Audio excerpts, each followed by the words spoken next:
What's up, everybody? It's your girl, Constance Carter, and this is Fly Nubian Money, where we help you to master your mindset and maximize your what? Come on, ladies. Money. It's monies. Let's go. So today, y'all, we're about to talk to you about something that could change your life for us, you, in a big way. So far, your boy, your mans, some people call him the orange guy, the orange puppet. Some people call him 45. Some people call him Elon Musk's sidekick. But I guess he might be the president. He has signed 53 executive orders. But after taking a closer look, we find that there might be 8 out of those 53 that could be especially harmful to who? You. And that's all we really care about, right? We only care about what affects you, Black people. So they're not just words on the paper. They could actually reshape where we work, where we live, and what kind of future we have and we can build for our kids. Now, every major shift in history starts with a government order, civil rights laws, affirmative action, mass incarceration, and other opportunities. And now this. Some of these policies strip away protections.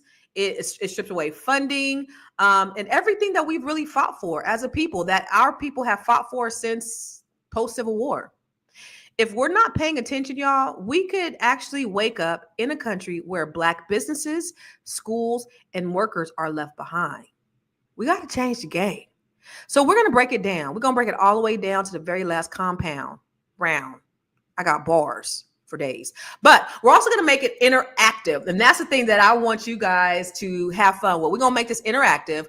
So after, this is how you guys are going to be able to participate. Okay.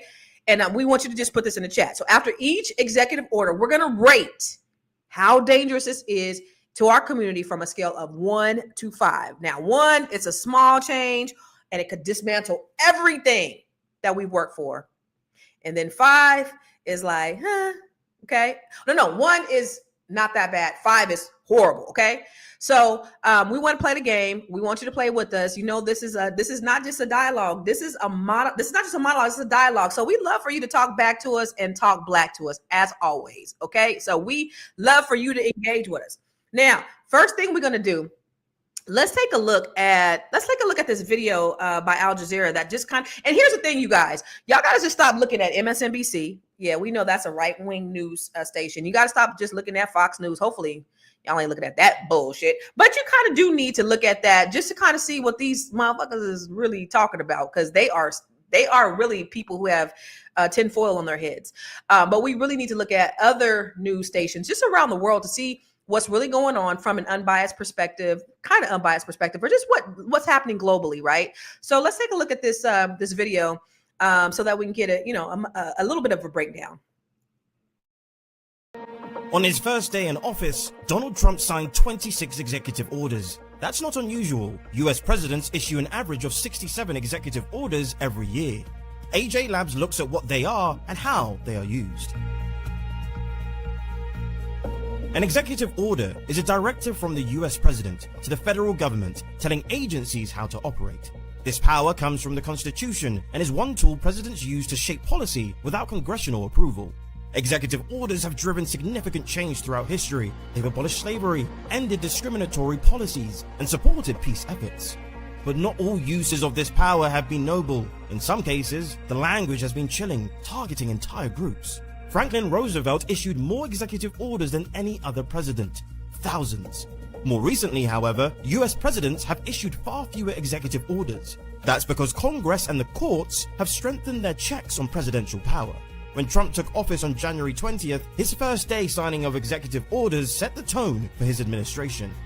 Some fulfilled his campaign promises, such as further securing US borders and rewriting immigration rules.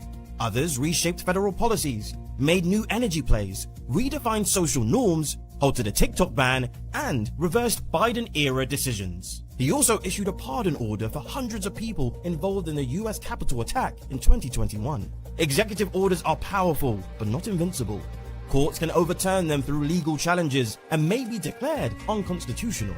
They can also be revoked by the next administration, as several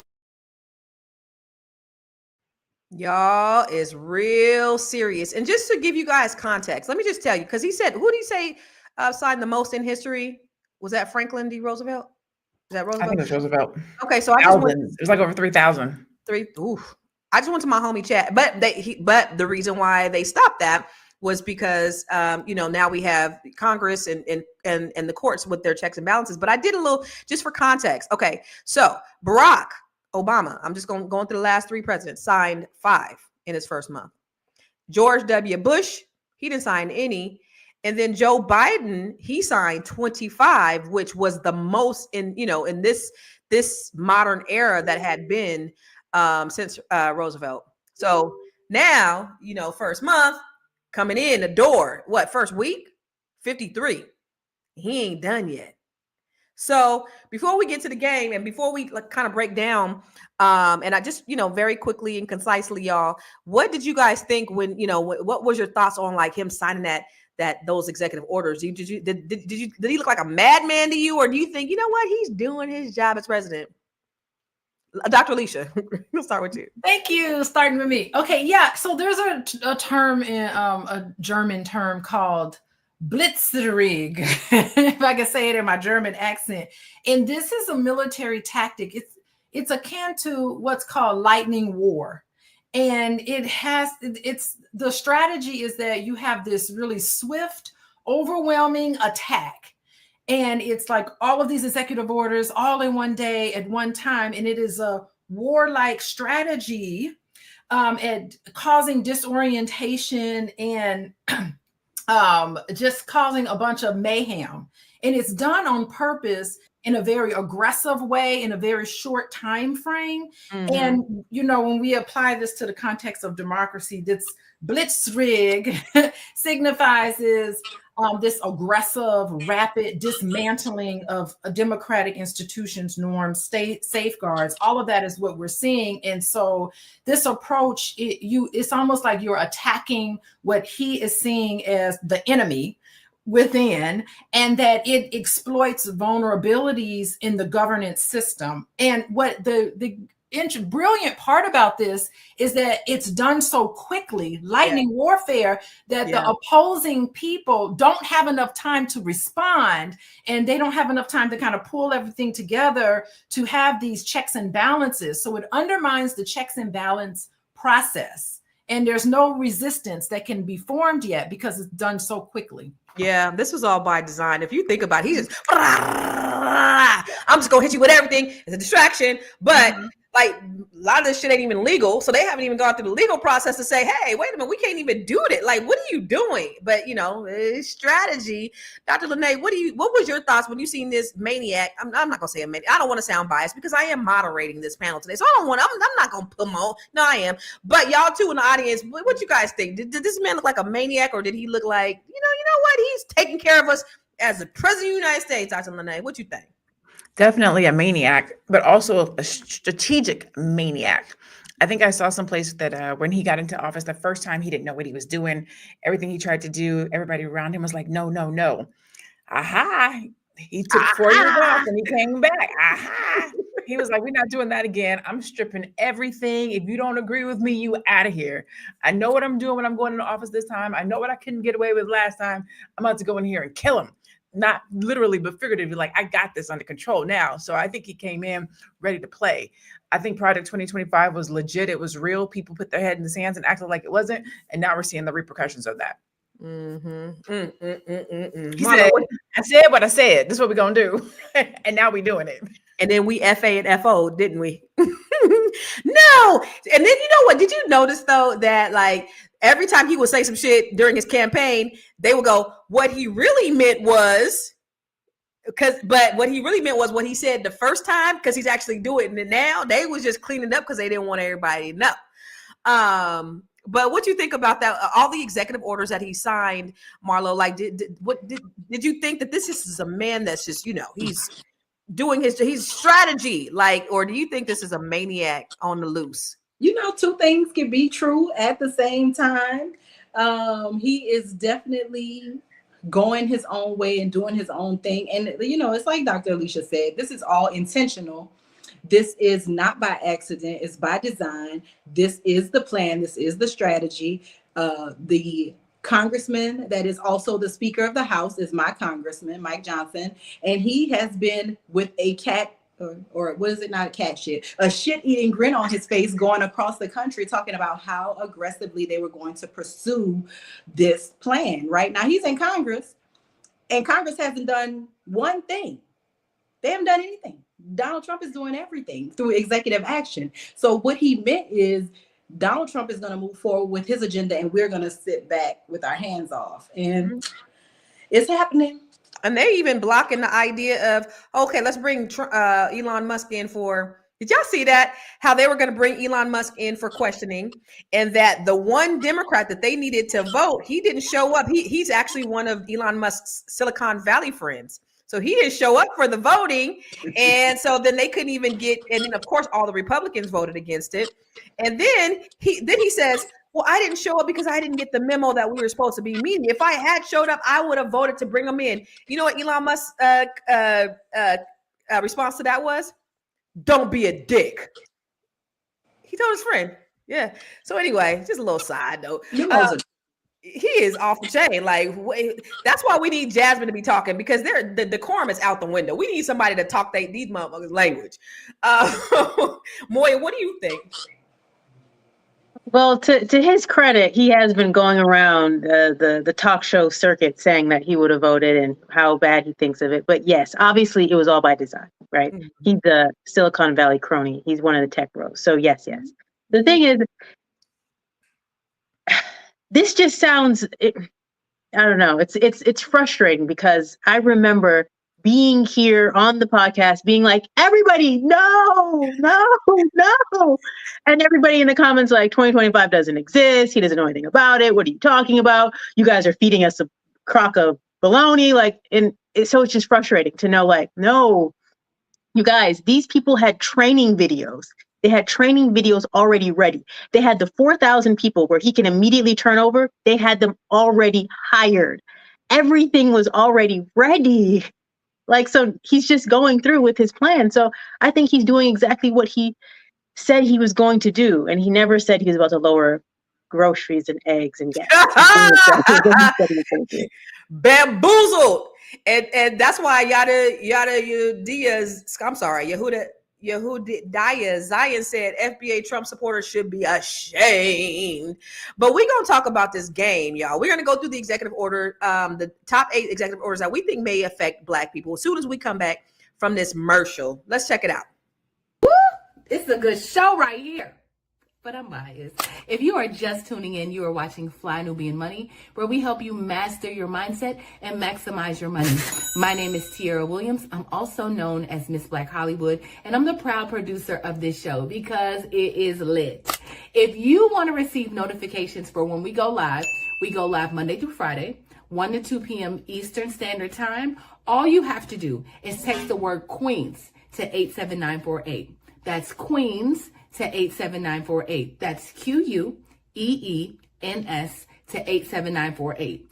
Also, if you want to grow your money and not blow your money, all you have to do is go to flynubianmoney.com. There's all kinds of resources, there's courses, there's free giveaways. There's just no reason to be broke in 2025. All you have to do is go to flynubianmoney.com. Obviously, you don't want to be entertained here. You want to know enough to grow. Wait, I need to put that on a shirt. You got to know to grow. Got to know to grow. So know and grow with flynubianmoney.com. It's a good. Girl, y'all, we got new commercials. We got with graphics and did sound effects and that. Listen, it's an upgrade with the Fly Nubian Money, y'all. Come on, let's go. That's what I'm talking. She look cute too. All right, let's jump right into it. Dennis Spraggin said this is going to be a magnificent show. I couldn't agree more, because now we're about to hop into it. All right, let's go to the 8 executive orders that affect Black people the most. All right, y'all ready? Okay, so wait. Let's go back. Put me on, coach. Put me in. Okay, so this is what we're gonna do. we're gonna rank these executive orders from 1 to 5. Ladies, hold up your number ones. If you think that it doesn't really affect you, hold up your number one. All right, hold up your number one. Oh, come on, look, y'all fancy. Okay, me and Lene, we ain't fancy. Okay, all right, good. All right, okay. Now, if you think it's like about to, the sky is falling, put up your number 5. All right. All right, this is how we play this game. So if it's not really going to affect us. That's 1. If maybe a little bit, so the higher you get to 5, put your number up, and then you in the audience. So just put in the comments 1, 2, 3, 4, or 5. The sky is falling, and we need to move to Ghana collectively. All right, let's go. So let's go with the first executive order. Ooh, okay. This one is ending DEI programs. This is a direct attack on workplace diversity.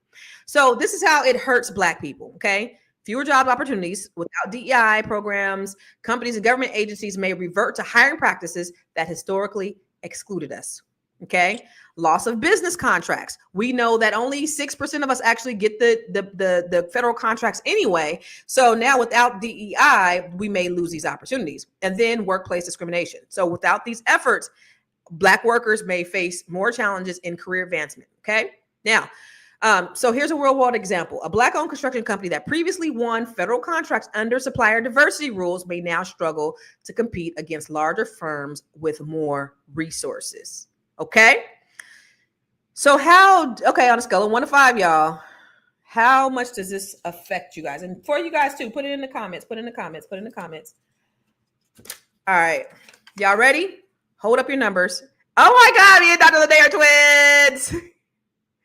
So the sky is falling for Dr. Alicia, Marlo, and Moya. So I want to know why Dr. Lene said 3, like I said 3, because we twins. Because first of all, when you see that number 15%, that ain't nothing. 15%. It was like it was a 30% increase, a 50% increase. It was 15%. A. B. I believe, and I've been doing some reading. So I've been looking at when did DEI start? Like how far back are we talking?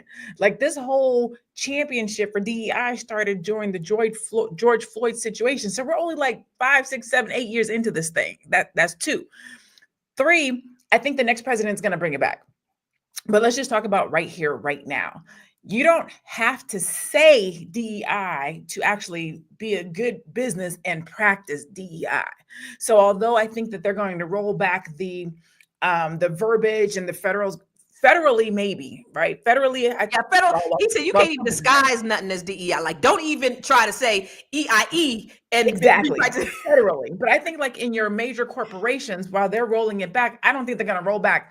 I think that companies understand the importance of diversity, equity, and inclusion. You don't have to call it DEI to practice making sure that your staff looks diverse, right? So that's why I think it's like a 3. Is it going to be an impact? I think so. I don't think the sky is going to be falling. I think these companies recognize and know this. They have people, diverse people in these organizations. I don't think all of a sudden they're just going to stop doing that. Some may, but not astronomically.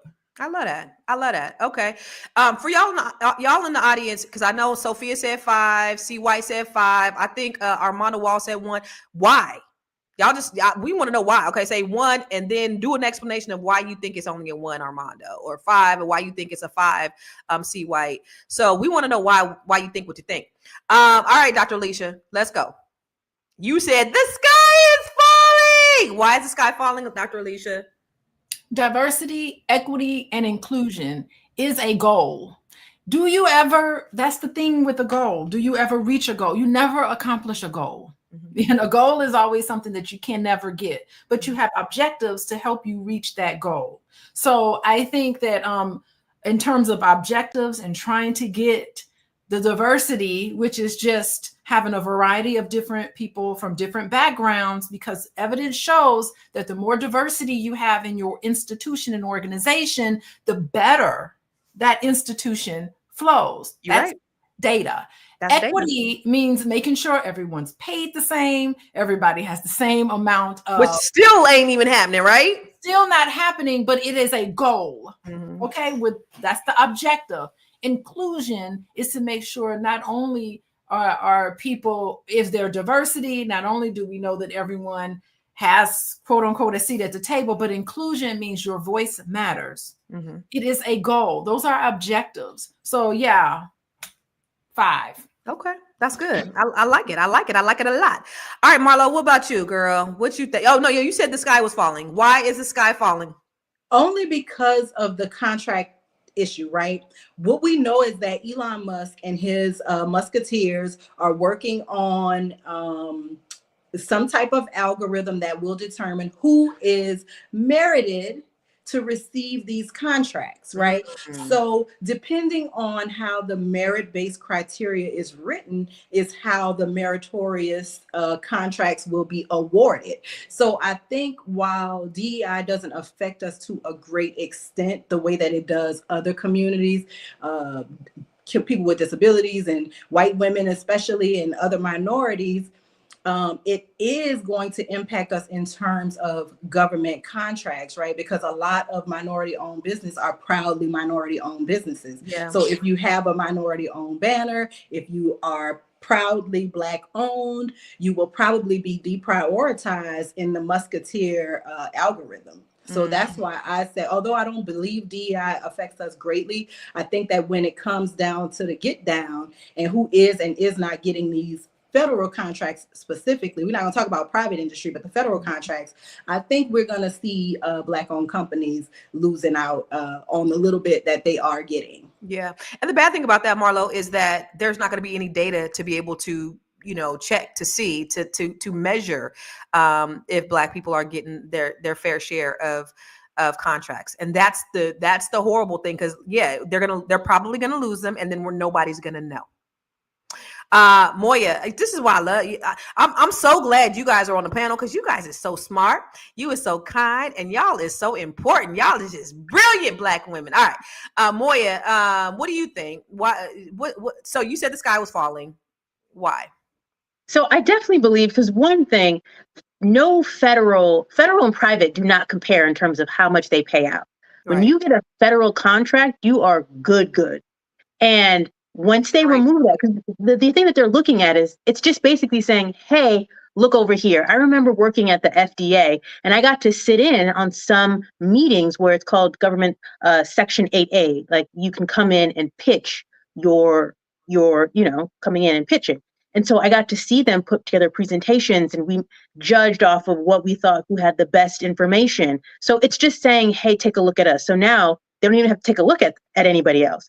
So it's basically just saying, I can have my uncle, my cousin, and I can just have them, because we're all sitting around a board, literally, and we're just deciding we're going to go with them. So now you can just include who you want to, and it's so much easier. You don't have to deal with the numbers, like you said, because you don't have to report it. There's no reporting. That's the thing I think that's for me is going to hurt, is the fact that there's no reporting requirements for that. I just think it's a 3 because it doesn't affect us as a whole because we didn't benefit, but it is going to affect those 6% of people who did actually get the government contracts. So I know we're looking at the number, but we also have to think of who they also employ. And we also think of their families. And you think of, like, if you bought a house, especially you, Constance, because you live in that community. Yeah. So now we're talking about, more homes going to be going for sale? Yeah. Is that going to reduce the pricing even of your home? So I think it's going to affect more than this percentage. It's a wider swath. Yeah. Because even when you look at the federal employees that are getting laid off, that's also affecting what's happening locally, like the businesses, and so that what it's like who thought of this? Did he think of this by himself? Because I can't see any economists or any advisor saying that this is really a good idea. The conglomerate thought of this together. This is again, y'all. This is the great again. The return to when it was great, when we were invisible. Yeah, but it's hurting them too. They don't. You don't have that mindset, girl. What's the next question? They're going to cut off their noses, right? Their face. They don't care. Okay, let's go to the next one. I'm going to get beat up. Okay. Yeah. Okay, number 2. Merit-based hiring. So that's EO 14173, a smokescreen for cutting affirmative action. How it hurts Black people. This may remove policies that help Black professionals and students overcome systemic barriers in hiring and education. They get limited access to education. Black students may find it harder to gain admission to competitive universities. A Black student from here's a real world example. A Black student from low-income neighborhood who qualified for an affirmative action scholarship may now lose the opportunity, further widening the racial economic education gap. All right, y'all. Okay, so in the comments, all right, in the comments, all right, y'all ready? So what y'all think? The affirmative action. Y'all ready?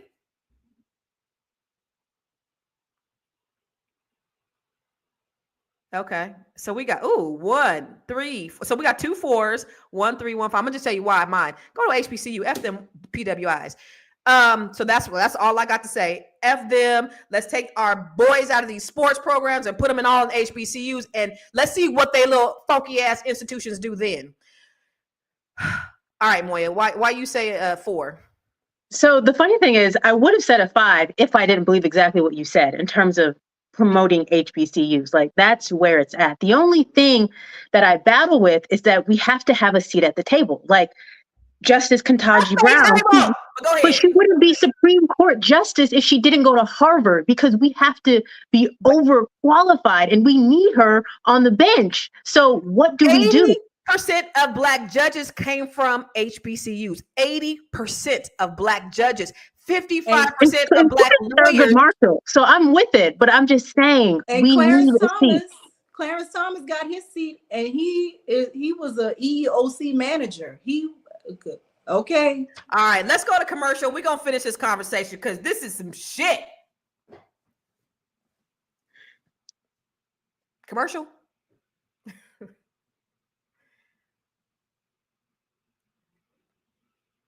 Everybody say cheese. We having some technical difficulties. Go to commercial. I gotta go pee real quick. Go. It's Gremlin Day in here. I really do. Please go to commercial. The Gremlins have taken over the show. All right. So listen. Okay. So since we're not going to commercial, because I don't. Hey, it's Dr. Javette, Brand Your Brilliance coach and monetization strategist. I am partnering with the Fly Nubian Money Club to help you turn your natural gifts into big business. I help my clients build 6- and 7-figure businesses by branding their brilliance. You know, that thing that comes easy to you, the thing that you can do with your eyes closed, that thing, that's your brilliance. And now it's your turn. Join me on February 22nd at 10 o'clock a.m. and I'll walk you through strategies that can change your life and business forever.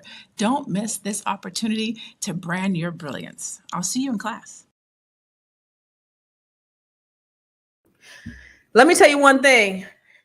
Dr. Lene Javette is going to give shoulder, baby, and she's going to give you the game. You hear me? She's going to give you shoulder and the game. You hear me? You know, see, let me tell you something. I can't stand this heifer because she always be coming up in here looking good and stuff. And you know, that's what she make me want to step up my game, but I still not going to. But you make me, you inspire me to step up my game, even though I ain't gonna do it. So listen, this is the Brand Your Brilliance coach, and I just really quick, I just want to tell you about her. She is so dope and amazing. She does her what is it called? Power. What is your power thing called? I'm sorry. Black Power. Black Power. She does her Black Power conferences. I've been fortunate enough to speak at her conferences, and they're amazing. This lady is absolutely amazing, and she's brilliant, and that's why she's going to teach you how to become brilliant. So make sure you go to flynubianmoneyclub.com so that you can sign up because this one, she might give you a little shoulder on that day too, y'all. Come on. So, and I know the men's want to see the shoulder. So go on and get on there. Dr. Lene got lotions and creams y'all ain't never heard of, and she smell good. She look like she smell good too. Don't she look like she smell good? She look like she I do smell good today too. You used to look like you smell like all kind of white diamonds and shit. But anyway, y'all, who's next? Okay, we did Moya. Okay, let's talk to you, Marlo. What do you think? The affirmative action, you said 3, I remember, if I recall. Mm-hmm. You said 3? Okay. Why? I'm with you on the HBCU, so I don't feel like it's a critical mass error in terms of affirmative action and universities.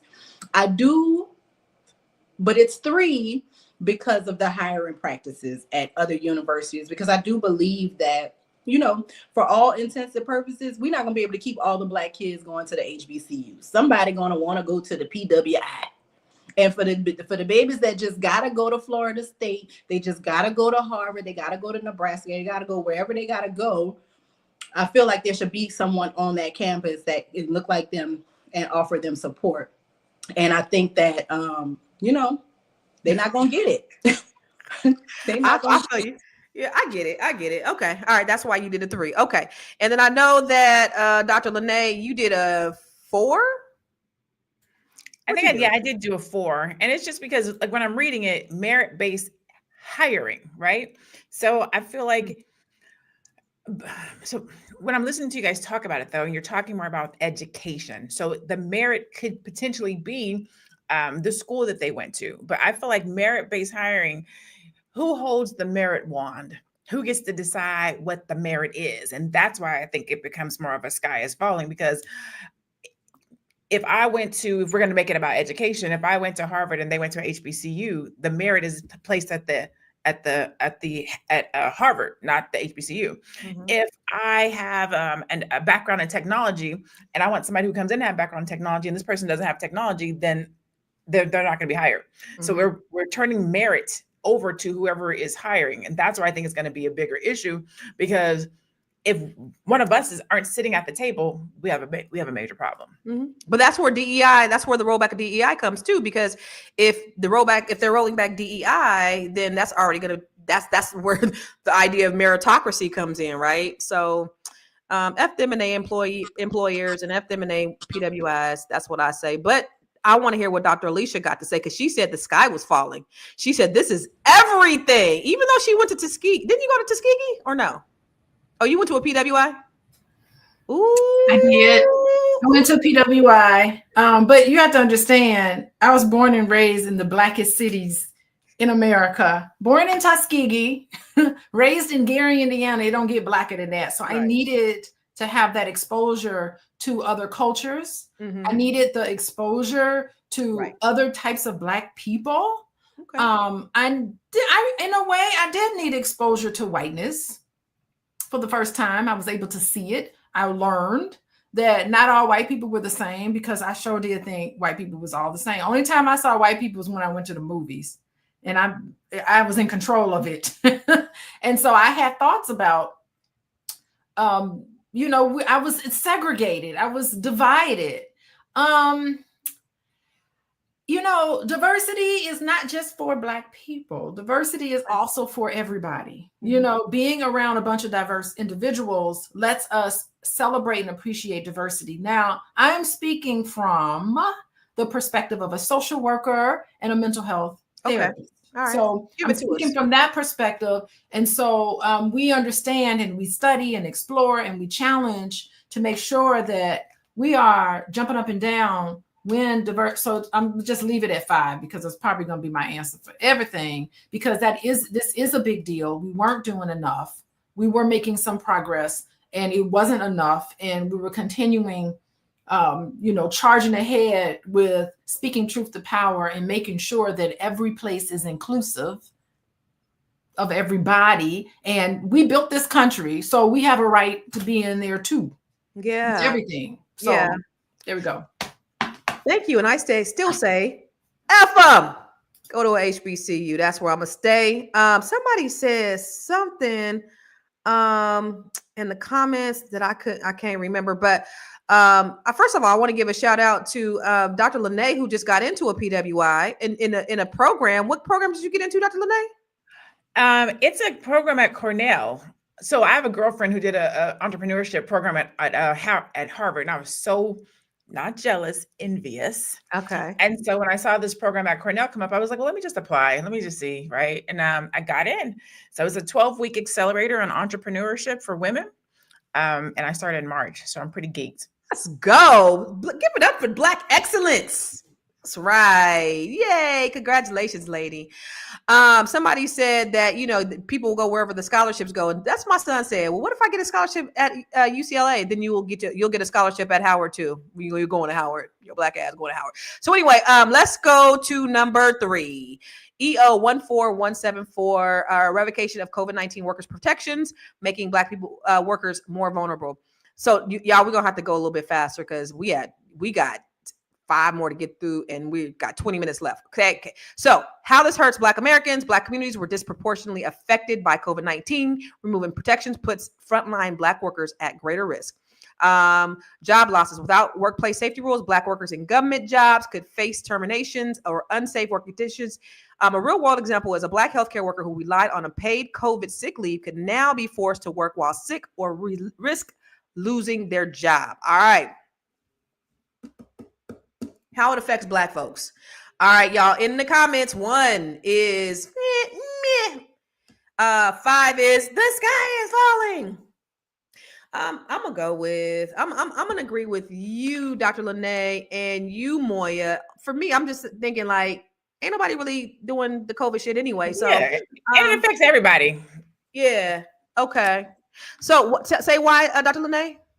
I said it affects everybody. Like it's not targeted at Black people. I don't think that this is a Black target. This is just saying you got to come back to work, and if you get sick, then you deal with it. Like it's like the flu at this point. COVID is the flu, so it's not that big a deal. Okay, Marlo, you said 3. 3 only because it really is going to affect people that deal with that long COVID stuff more than anything, right? It's going to affect the people who have long-term ramifications. We have somebody that works here with me who is constantly in and out of the hospital because they have long COVID. So for somebody like that, like Dr. Lene said, this is a everybody kind of thing.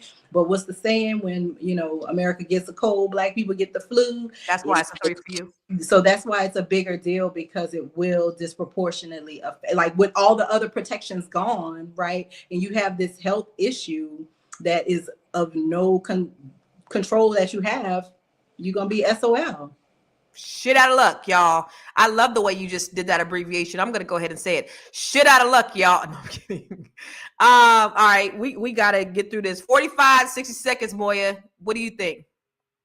I agree with everybody else. I think it's like it affects. Yeah, it in terms of what Dr. Lene was saying, in the sense of it just affects everybody, and Marlo also hinted to this. It just affects everybody. So it doesn't specifically affect Black people. Where this, and it's just saying, go back to work. You have to go back to the office. Take your ass back to work. Yeah. Okay, Dr. Alicia, the way you over there with the faces, girl, she said, I'm just going to leave it to 5 because all of this is a 5 for me. Why is this a 5 for you, darling? Disproportionately affecting Black people. And I think that it's a cumulative. I mean, think about it. It's like, okay, you're struggling to try to get a job and you have to break through a lot of barriers. We know that the month that Kamala Harris lost her election, there were like the lowest rates of Black female employment hires that month. I saw that somewhere and I checked it and it was true. So I think there's a spillover cumulative effects that all of this is going to have, not only on our physical health, but on our mental health, on economics. All of that is going to be balled together. I'm not certain I know the answer to this, but I think other people have kind of talked about how it can disproportionately affect as Black people. The rest of the world gets a cold, we get pneumonia. That is why it's going to be a 5. I'm just going to, spoiler alert, it's 5 for me all the way through. I'm not even erasing it. Okay. Good stuff. So, all right, let's go to the next one. I ain't gonna expound on it. Let's get it. So number 4, 14156, national energy emergency. But going back to the COVID, let me ask you guys this, because maybe I'm not educated on it. Were they getting federal funds? Were they getting like what do you call it, family leave, like FMLA for COVID, or is this only for government employees, or is this for all the COVID protections? Was that the COVID protections? When I read it, Biden signed it for everybody. It was a Biden executive order that he is overturning. And it really is a veiled go back to work order, right? That's really what it is. Government employees or private? For remote, well, it kills the protections for everybody because it wasn't a federal, or it was a everybody blanket mandate. It wasn't specifically federal. So it's just one of those things where, it's a go back to work order, but people will be disproportionately affected. Got it. Okay. So national emergency, more pollution in the air, how it's going to affect Black people. Many Black neighborhoods are near industrial zones. Did you guys know that? A lot of, after the Civil War, we had lots of communities across the country, and they did things like urban renewal. where they displaced us and they put us in areas that were closer to toxic sites where the cancer rates are higher. They took us out of these neighborhoods and they put us in these projects, and the projects are in these areas where where we are more affected with a lot of the environmental issues. So if deregulation happens, it'll lead to price increases. Black households, not just environmental, right? So now we have health risks, but we also have increased prices. Y'all, okay, so I'm from California. Y'all, our PG&E bill used to be like $50. Now it's like $900 to have, for your energy bill to be more than your car payment is crazy. But they're gonna struggle. So they're already struggling to afford. I'm already giving y'all my opinion, but they're already struggling to afford, electric and gas. And now there's no regulation on that is just crazy. So a real world example is a Black family in Louisiana already living near a refinery could face worsening air quality, leading to asthma and other health issues. And then, like I said, when you got a goddamn electric bill that's more than your car note, or it's crazy. So I'm not for deregulation, and that's for everybody. I think it's just bad for everybody. So I'm gonna give it a 5. What about y'all? What y'all think in the comments? I'm gonna give it a 5. All right, let's go. I definitely want to hear from Moya. Why is it a 4 for you? Because I feel like while it's an extremely important issue in terms of Black people are going to be living uncomfortably on two sides, your health and your wealth will be affected. Mm-hmm. I do believe there's issues that are way more important. Like if we had to prioritize our issues in terms of what do we need to do right now we need access to jobs. So that's my biggest thing. So if I had to prioritize it, that's why this is a 4. Okay. So you're just saying that it's important. It's just not the most important on the list for you out of 8. Yes. Okay, that's not how we was doing this, but yeah, that's fine. Just kidding. I'm just messing. All right, we're gonna go with Marlo. My mama is blowing my ass up right now, y'all. That's why I keep looking down at my phone. But anyway, Marlo, go ahead. What you said? Yeah. 5. Y'all know I'm from Louisiana. Somebody just mentioned in the comments. Cancer Alley is a South Louisiana corridor that goes from New Orleans to Baton Rouge. There are so many. It is a Black majority congressional district, and those people are suffering. So while I agree with what Moya said about it isn't the most important, if I can't get up to go support my family, if I can't breathe, if my kids are living in a toxic environment, it's hard for them to learn. That is a big issue. For people, and it happens all over the country. But look up Cancer Alley. It's been going on for a really, really long time, and those people have been fighting for environmental justice. And now we in this deregulation, and they are not going to get much relief at all. That just pisses me off to the highest festivity because of how they placed us in these places and spaces, which really pisses me off. So for you guys who are just tuning in, Melissa said, "What y'all playing?" So we're going through all the executive orders. And what we did is we said, we want to just make this, we want to break it down. What are the top, out of the 53 executive orders, what are the top 8 that really affect us as Black people, kind of disproportionately affect us as Black people, and how important from a scale of 1 to 5. And that's why you see the numbers in the comment, in the chat. And that's why you see us holding up our numbers. Like 1 is, kind of, but 5, this is like the sky is falling type situation. And so we're going over the top 8, and these are all that what we're saying are the top 8 things that affect us directly as Black folks. So that's what we doing. And we got brilliant minds here that actually come from different perspectives and different parts of the world. So it's good to get all of these different perspectives. It's really great. So Dr. Alicia, she said, I'm keeping mine on 5. So why? Look up the DuPont dumping sites in Chicago, where those paint companies were dumping all of those toxic chemicals into the soil. I went to a presentation with a nurse that talked about that. Remember transparencies? She used the transparency to, talk about it. So she had a map of Chicago, and then she had on the map of Chicago, she overlaid the DuPont dumping sites where they were in Chicago. Then she overlaid race and ethnicity, and boom, would you believe African American and Latino populations surprise. where they lived. And then over that, she had cancer rates. Boom. She had birth defects. Boom. She had all of these things on top. And it was a perfect sync. It is a 5. It is completely despicable. But so this is my thing though. If we had access to more money and more income, wouldn't we be able to just move? Like, isn't that the biggest thing here? Is that we need access to more we're not saying money and upward mobility.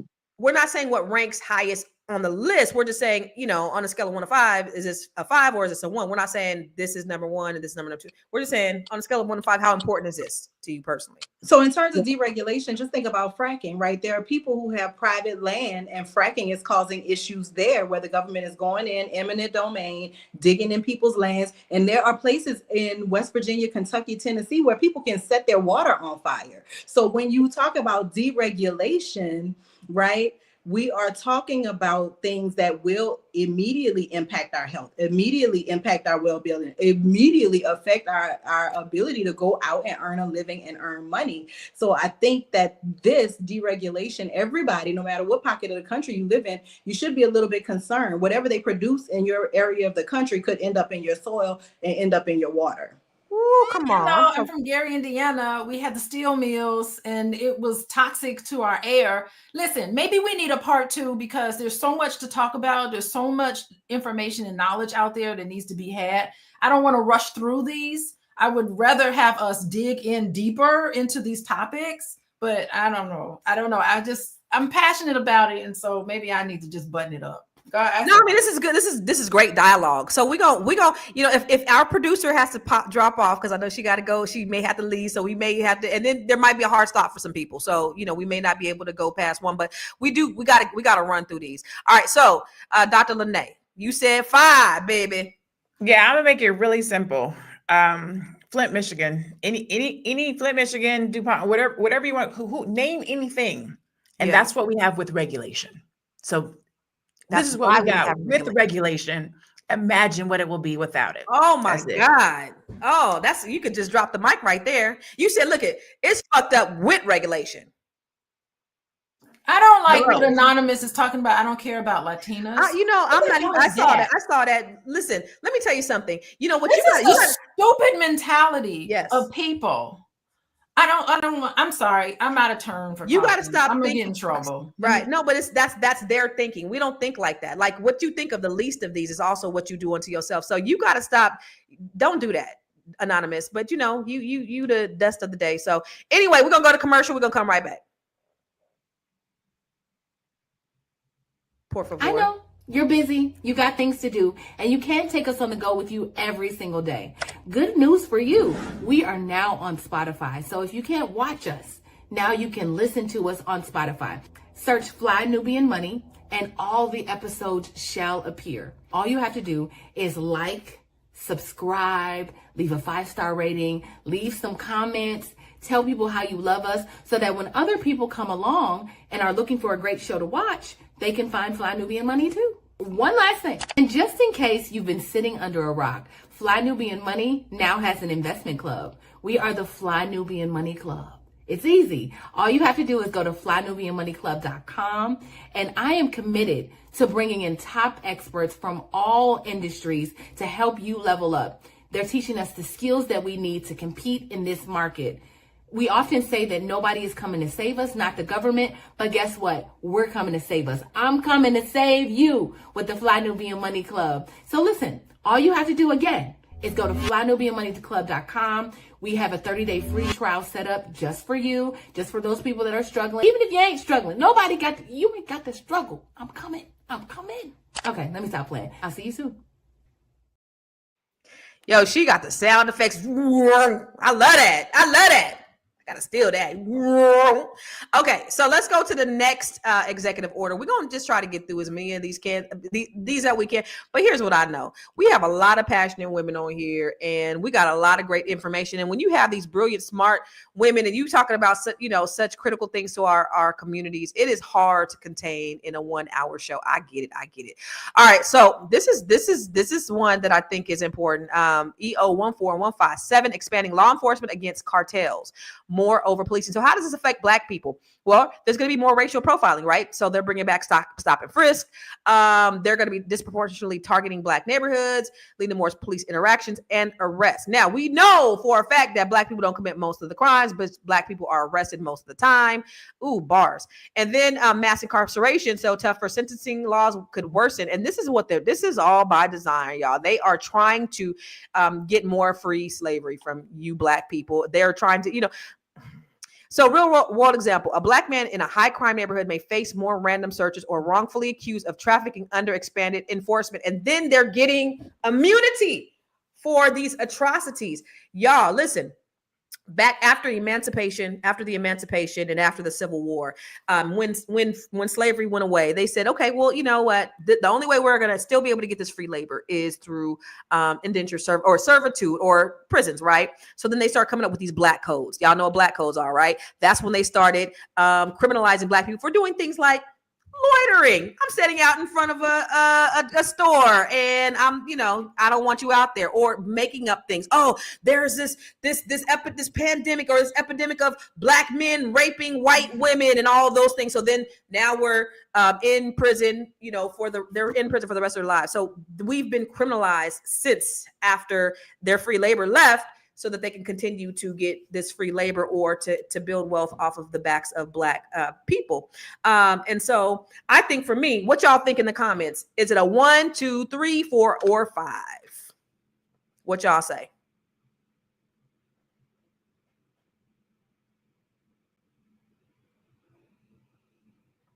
Okay, we're unanimous. What y'all say in the comments? I'm interested in seeing. I don't see no. Okay, 5, 5, 5, 5. Anybody think it's less than a 5? All right, Dr. Lene, why is it a 5, hon? I think it goes without saying. Like it's in the text. Over policing, like enough said. Again, this is what we have with it. Now you're gonna remove it. It's gonna be escalated. That's it. Okay. Anybody else? I know she said just one person answer, but anybody got anything pressing that they want to say about this? All right. Okay, we're going to go to the next one. All right. So let's go to the next one, which is border security crackdown, impact on Black immigrants. How it hurts Black people. Stricter immigration enforcement could affect Black immigrants from African Caribbean. Harder path to citizenship. A real world example, a Haitian who are the ones that are eating the cats and the dogs. They may be an asylum seeker working in the U.S. for years. They may now face deportation, separating them from their family and their job. So is this affecting Black people? What y'all say in the comments? What are y'all saying in the comments? Is this affecting Black people? 1, 2, 3, 4, or 5? What y'all say, ladies? What you guys say in the comments?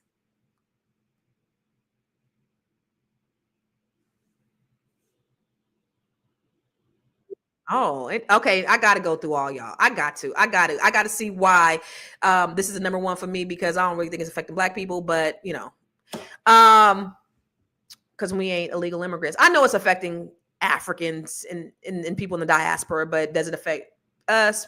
No. Dr. Lene, you said it was a 5. I gave it a 3. Oh, you gave it a 3. Okay. Why you gave it a 3? Because I don't think it's going to be any more or less. So I'm kind of impartial, right? I don't think it's going to be more or less. I'm focused on immigrant, right? If you're an immigrant and you do the stuff like you're supposed to do properly and right, it should be like right. If you do it illegally, then it's illegal. It's either going to be legal or illegal. Then why is it a 3? It should be a 1. You should be with me. I went in the middle of the road. You are still Black. So I'm going to give you a little bit of credence because you are still Black. So that adds a little bit of something to it. A 2 then. Change it to 2.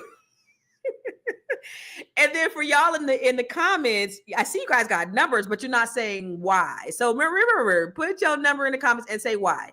Let's go with Dr. Alicia, because okay, she stayed 5. Okay, you 5. What? Why 5, Dr. Alicia? You're muted, babe. Oh, sorry, I'm muted. Oh my God. Yeah, I mean, it's still a profile. It's still another way of profiling Black people. It's an anti-Blackness legislation in my mind. So, and it's harmful for Black immigrants in particular, of course.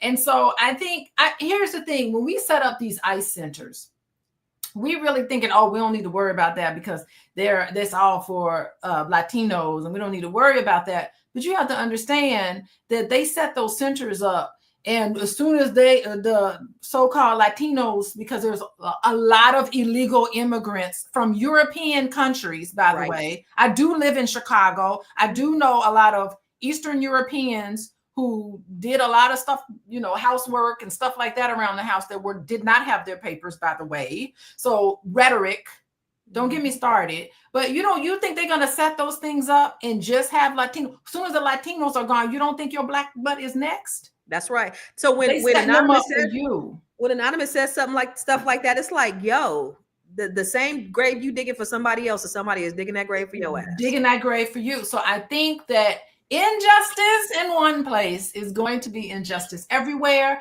And I think that if we turn our backs against all of these things that are happening, we're going to end up being put into there. And then we're going to not have anybody that's going to even speak up for us. So I think we need to speak up for each other. I don't care who you are. If you could be white, I'm not advocating for us to go and discriminate against anybody, because we know what it's like when it's done to us and we don't like it. Right. So why would we turn around and do it to other people? That's right. All right, real quick. Does anybody got a heart out? Oh, no. You do, Moya? You got a heart out? Okay. I want you to answer that question. So the thing is, I feel like it affects us just because I live in California. What's your number? 5.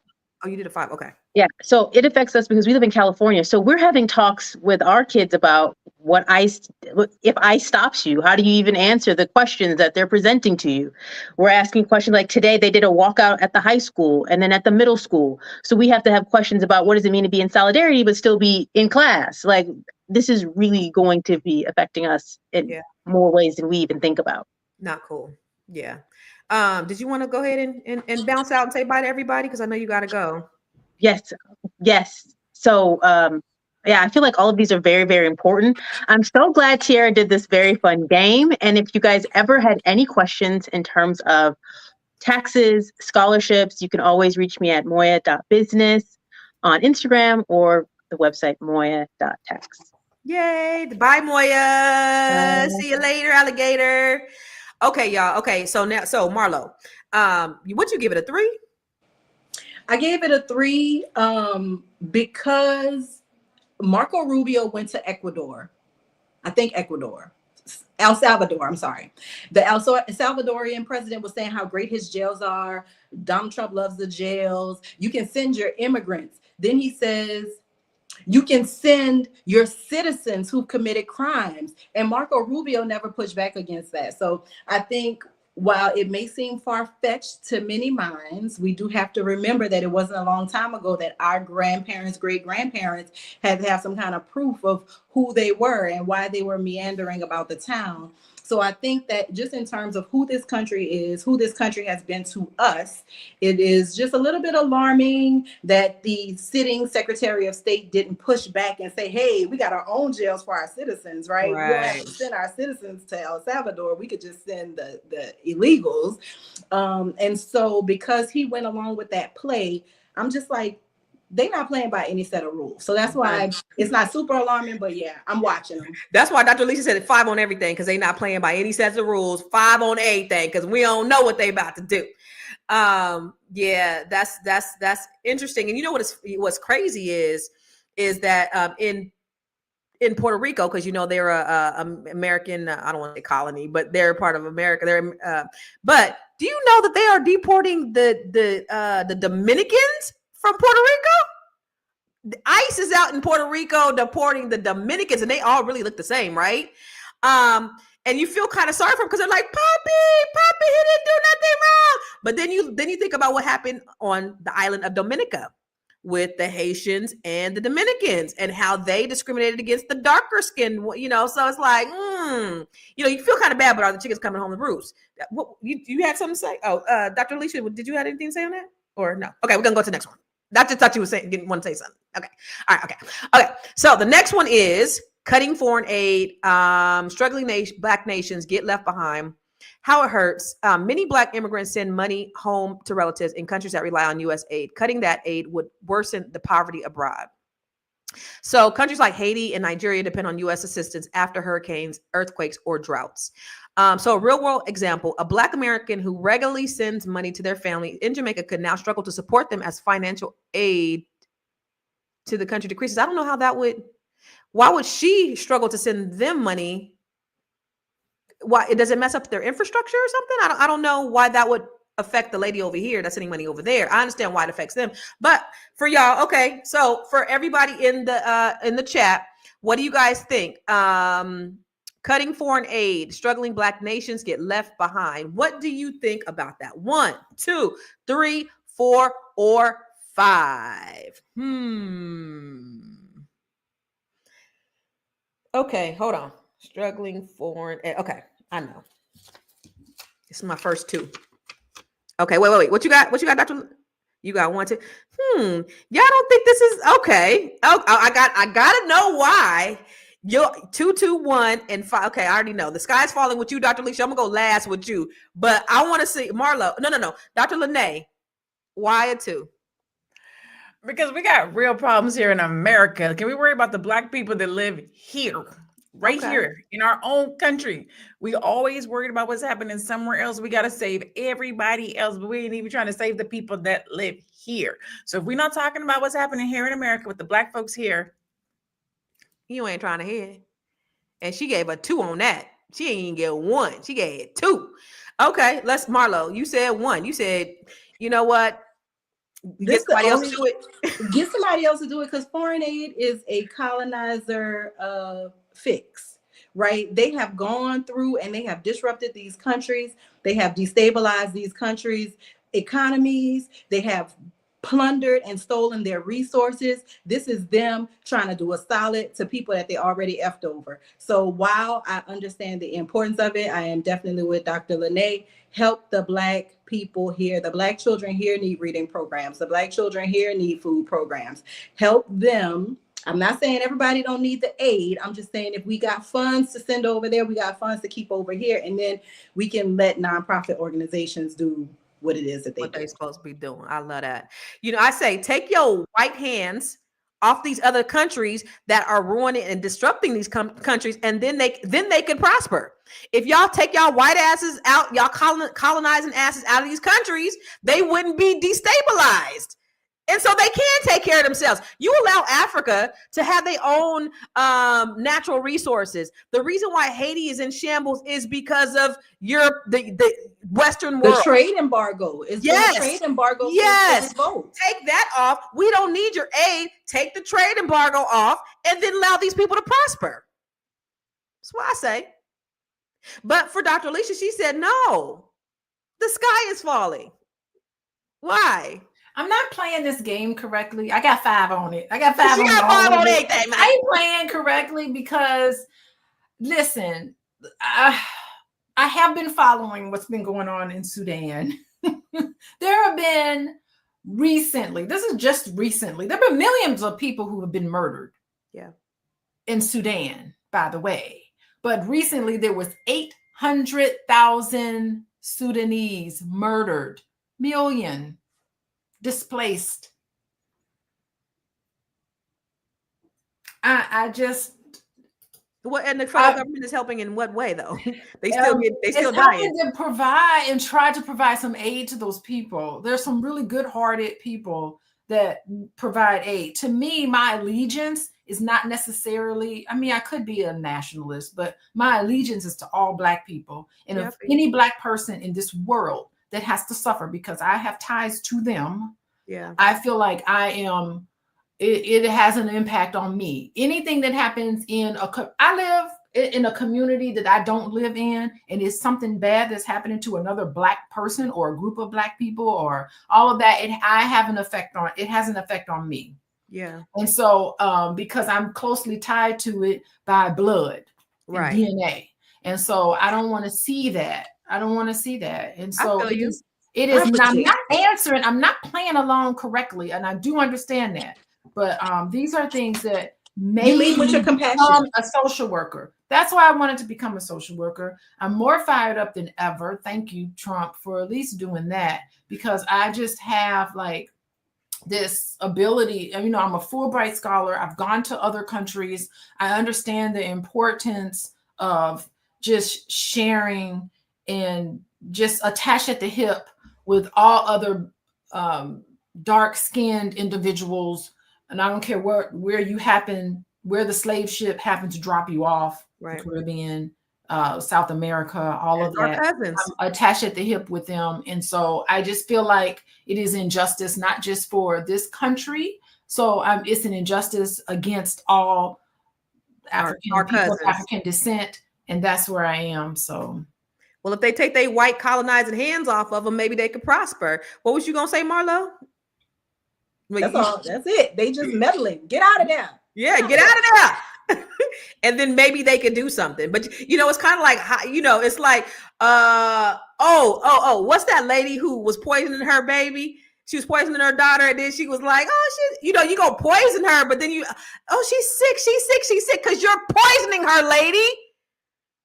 Like, stop poisoning these people and then try to put a Band-Aid on to fix them. And just get out. Deranged. And don't forget, we always choose their leadership, and we always choose wrong. And the coup, the CIA and their coups and all the stuff that they do to set up these people in these places so that they can make sure that their hands are, just leave them alone. Focus on the United States, and you can still focus on your own national security and focus on the people here. That would be awesome. All right, let's go to the next one. This is the last and final one, y'all. This might be the grand finale. Y'all ready? Let me see what it is. Oh, it might not be. All right, let's go. The U.S. withdrawal from the United Nations. Oh, God. That's kind of big. Less global protection for Black people. I think it's less. Okay. The U.S. is stepping back from international human rights groups means fewer efforts to combat anti-Black discrimination worldwide. I don't think there was no anti-Black discrimination protection from the United States, but that's just my opinion. Okay. Less global pressure on racial justice issues. When incidents of police brutality happen in the U.S., international organizations like the UN have pressured the government for accountability. Without that, the domestic racial justice efforts lose leverage. So, in real world example, when George Floyd was killed, the UN Human Rights Council condemned the U.S. for racial violence. Without U.S. involvement, similar cases may not receive international attention. Meh.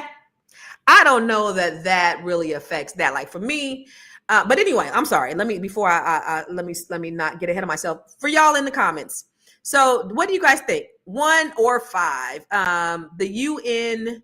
The U.S. backing out of the UN. What are you guys thinking in the comments? I gotta think about this. Like, okay, so how does the UN? So I do believe. So okay, I'll start with me.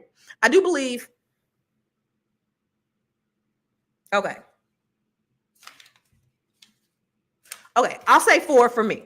I do believe that it'll affect, but for everybody. But I don't think there's any anti-Black protection that we have, that the U.S. has for. So I don't think that reason is the reason for us to be concerned. I think as we travel globally, there are no protections for us, period, right? Because they're going to say, oh, you're American, and there may be retaliation against us just because we're American. It don't matter that, So I don't think there's anti-Black protections out there globally. But what are you guys' thoughts? I said 4 for me. What y'all? Where y'all at? Dr. Alicia? 5, 2, 4, and Alicia, go on and put the board up. Somehow I just feel like it's gonna affect us. We're just not gonna have. We just don't know the unknown. I don't know. It's probably not a 5, but that's what I'm gonna put it.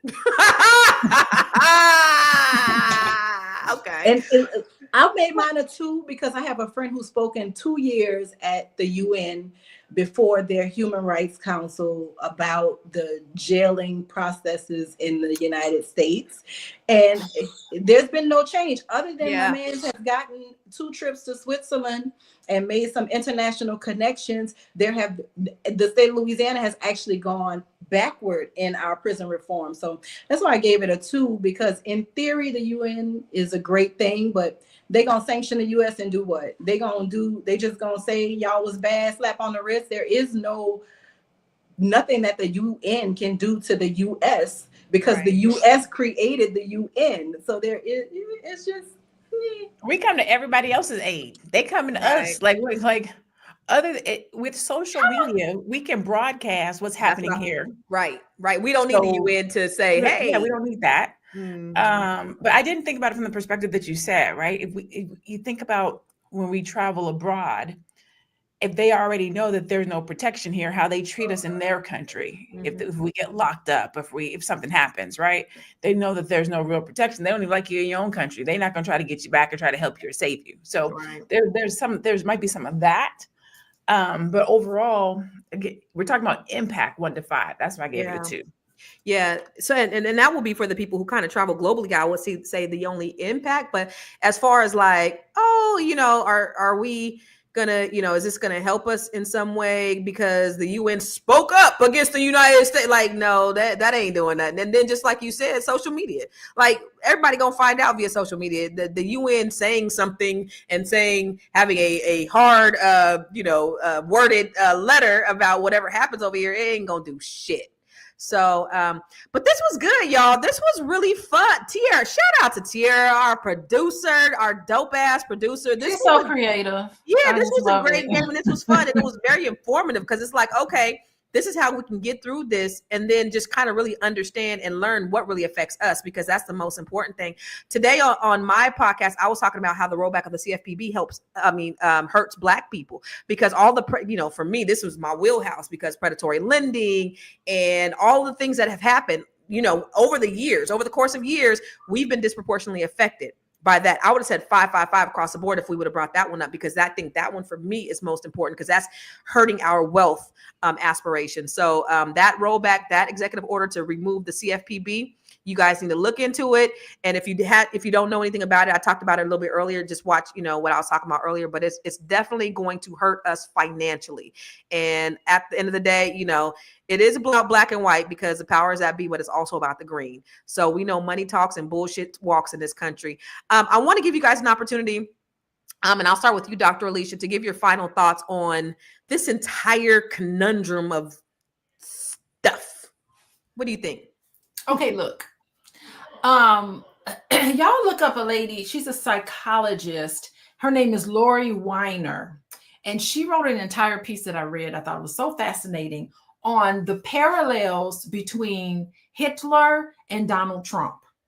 And she studied Hitler. It took Hitler 57 days to collapse the institution of democracy in Germany. And when she wrote that piece years ago, everyone talked about, well, this is America, this ain't Germany. We have checks and balances. There's going to be resistance. There's going to be people who's going to slow him down. But it looks like nobody is slowing him down. He's moving faster than most people think he has. And there's been discussions on how bad it's going to get and how quickly these things have been happening. And I just want to say something about foreign aid. Less than 1% of our federal budget is allocated to foreign aid programs, humanitarian assistance, economic development, security, support abroad, all of this stuff. So there's so much misconceptions, and we need to get away from rhetoric, and we really need to just, critical thinking skills is so important for you to learn and try to take information and try to deconstruct what's really happening, what's the source of the information. Maybe we need to do a show on just how to critically look at information and then draw your conclusions from that, because I feel like I'm speaking to people and then these are facts. I can't make these facts up. And then people walk away from the conversation still thinking, oh, well, immigrants are going to kill us. No, that is not it. Where are you getting this from? It's like, to me, it's just like we need to like have a campaign against ignorance. I said it. I said it. Well, where can they find you, Dr. Alicia? How do they get in contact with you, Dr. Alicia? Well, why are you thinking about this, Dr. Alicia? I'm thinking about how to get in contact with me, but what I really want to talk about is come to the Black Love Weekend. It's this weekend. Y'all should come to it. Take a break from politics. Is my man gonna be there? Huh? Any single man gonna be in the house? But you know what? If you come, Constance, you're gonna be ready. When you see him, you're gonna be like, oh, I know what that is. I know what that looks like. You're gonna know what a healthy relationship looks like, and you're gonna know what the red flags are and why. Okay. And it ain't going to be from an armchair therapist. It's going to be a whole host of people. Joe Corley's going to be there. Okay. And Felice, y'all know Felice. Felice is going to be there and all that great stuff. So join me this weekend and goodbye, everybody. I feel like we have to see the seriousness of this. We have to know that what was already in place wasn't enough. And now it really ain't going to be enough. So always pushing forward. Yeah. Thank you, Dr. Alicia. Dr. Lene, what is your thoughts? My thoughts are buy Black, stay Black, focus on Black. I think we call it B1. I think if ever there is a season or a time for B1, it is now. Everything we do, every thought we have, every place we buy, every group, every community that we're in, every friendship that we have, every place that we travel, all things, every conscious thought needs to be made with how does this affect the community? How does this affect my kids? How does this affect my business? How does this affect my career path? We need to be thinking about wealth. We need to be thinking about legacy generation because we say it all the time, no one's coming to save us, right? We have to make it through these next 4 years. I don't know what's going to happen after these next 4 years, but I definitely know we have to make it through these next 4 years. I think that everybody needs to have some type of a way. Dr. Boyce used to call it FU money.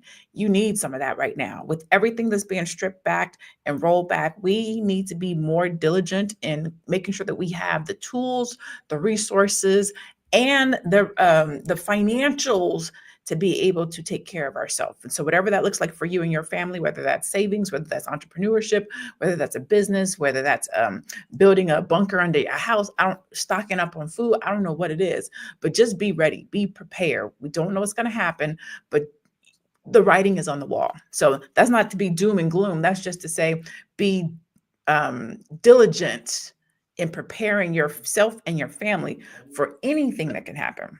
Mm-hmm. If you do need to know about being a business owner, starting a business, or how to brand your brilliance, you can find me at. And on February 22nd, I'll be at the Fly Money Club talking about how to brand your brilliance. I can't wait, Dr. Lene. It's gonna be so good, y'all. This is a really great conversation. Marlo, give us your final thoughts. I love all of you guys' perspective. And so just from a woman, of your knowledge and your brilliance and coming from where you're coming from, I love your worldly perspective on how this all will affect us as Black people. What are your final thoughts? So I want to piggyback on what both Dr. Alicia and Dr. Lene said, which one, research, right? When you see one of these, Donald Trump did XYZ and it triggers you, let it trigger you to Google. Let it trigger you to research. Let it trigger you to go and read and digest what this is without a media narrative, without your friend who's screaming the sky is falling, without, some meme joke that kind of waters down what's really going on. Get into how this policy is going to affect you. Don't be looking up saying, oh my God, where'd this come from? Because it's here now. The other part is preparation. Be prepared for what the known knowns and the known unknowns, right? Like the Boondocks character said. Be ready so that my dad used to say you stay ready so you don't have to get ready. Be prepared for what you know. Be prepared for what you don't know, and teach yourself something. Every day be trying to learn something. Every day try to figure it out. This Republic of the United States is our thing. If you want to go somewhere else, go live there. I'm not leaving. So we need to learn how it works And we need to learn how to navigate it, because it's not really set up for us to win, and we know that. But it doesn't mean you have to lose, right? You just have to prepare to play the game.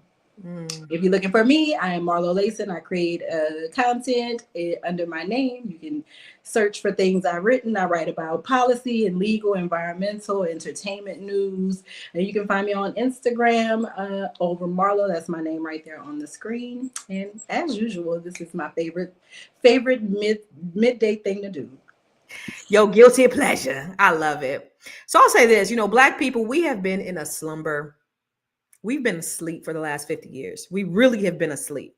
And do you know, as I do these Black History Month videos that I do every day, and I'm doing my research just on us and our resilience, we prospered the most under the most atrocious circumstances. That's when we prospered the most. Right after the Civil War, we had 19 million acres of land. Now I think we have maybe 2 million as a collective of Black people, right? We have more houses than we have land.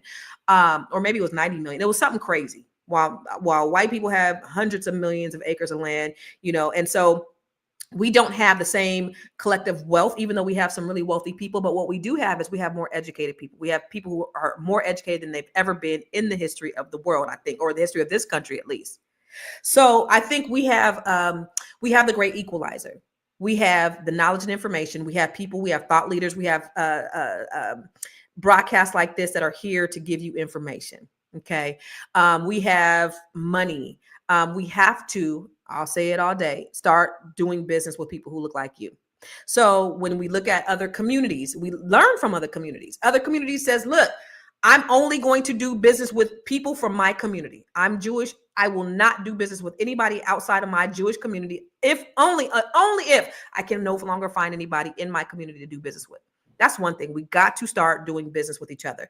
Number two is we got to become insulated by educating ourselves on financial literacy. Get your financial IQ together. Start, getting into collectives and investing and taking training, and just immerse yourself in Google and get as much knowledge and information as you can. Because with everything that's coming down the pipe, it's designed specifically, Black people, to affect you. And I think they've underestimated us this time. That we have more brilliance, we have more guns. Y'all get your guns too. We have more protections than I think than we've had, and we have more opportunities to be protected or to be insulated from things like Black Wall Street or the riots or the massacres that have happened in our communities throughout the years. So I think we should take this 4 years as a time to really get on our shit, because we've been asleep for the last 50 years thinking that these motherfuckers cared about us, and they absolutely do not. So now it's time to get to work, Black people. This right here, y'all see what's going on. Y'all got the information. Y'all got the knowledge. Don't just be hearers of the word. Be doers of the word. All right. So where can you find me? Everywhere. I am Constance Carter. Make sure you follow me. You follow all of these ladies from in Fly Nubian Money. Oh, Miss Marlo had to go. It's just me and you. So thank you guys. As always, you can always watch us every day, Monday through Friday, same time on Fly Nubian Queen, and on all platforms that you see us on. And then remember, make sure you text word Queens to 87948. All right. Finally, we're on Spotify. So go to Spotify and find us. Look for Fly Nubian Money. And if you can't watch us live, you can go back and listen to us. Okay. So we're going to see you tomorrow. You ain't going to see me. You ain't going to see Dr. Alicia, but you're going to see everybody else tomorrow, same time, same bat channel. We love you. Peace out.